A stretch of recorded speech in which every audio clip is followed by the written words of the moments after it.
Hi, everyone, and welcome to Wednesday Wisdom. I'm Melissa Peshka with Essential Life Mastery Coaching and Healing. I hope you're all having a wonderful day.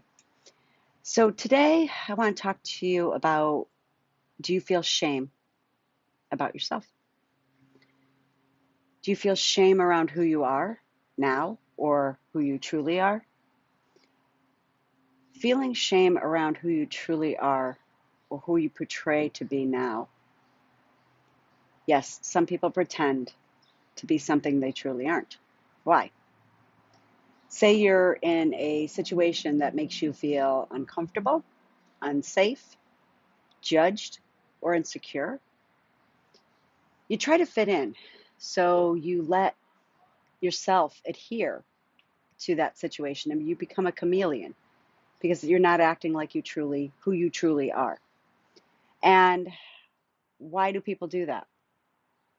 Well, sometimes people do that for protection. Sometimes people do that for admiration, or to get ahead, or to fit in. Everybody wants to feel like they fit in. So why not just truly be who you are and to say heck with whoever doesn't like me?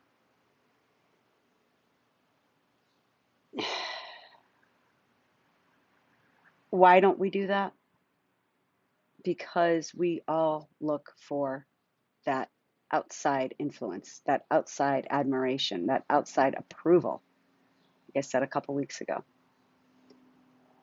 Are you shameful for who you truly are? What do you think of that person? What do you truly think of that person that you are? And what do you think about your chameleon self for having to act in a different way, for having to, sorry, my phone is going off, for having to be a certain way so that people will like you? Hold on, guys, I just want to shut this down. Didn't realize I left the ringer on. So, being a certain way to be able to fit in, to adhere to the situation, to the environment, you're not being true to your true self. We're born, we're raised, we develop into this person who we are, okay? And how did that happen? What guided that development? Well, a lot of factors go into that. Where you were born, where you grew up, your family, their ways, their beliefs, their guidance, who you were friends with, who you dated, who you eventually married, your job, your career, and if you were a stay-at-home mom, which is a job in itself. So some of those things all play a role in who we develop to be. Some had a great journey in development and some a not so great journey. All in all, we have the power to be who we want to be, how we choose to be. I didn't discover myself until about age 42. And I was married young, waited to have kids, but then it was, out of high school, out of hairdressing school. Where did I go from there? Okay, I went from my parents' house to my home with my husband to, being a mom and having my own business. And I was a young business person, so I was judged a lot, and I had to adhere to that situation as well. I had to project my responsibility, my adulthood at a very young age, where we would think today that young age would be, they're just a baby. So, or maybe that's just a mindset of the older. So anyway, but I had to do that. And it wasn't until I started going through all the trauma and decided to leave and start my own life that I realized who I had been all those years, the person I was portraying. And it was a constant battle. with who I had to be and who I really wanted to be inside. I wanted that person inside. It was like I cracked a shell and I finally emerged. Um, and there are times that I go back to that person because it's a survival mechanism. It's part of protection. It's part of who you become. And that happened a couple times since then. And you falter, but you got to stop. You got to pick yourself up. You got to look at the situation and you got to realize, why did I change? Why did I become that other person again? And work your way back. You've done it once, you can do it again. And it's a test to our journey, basically.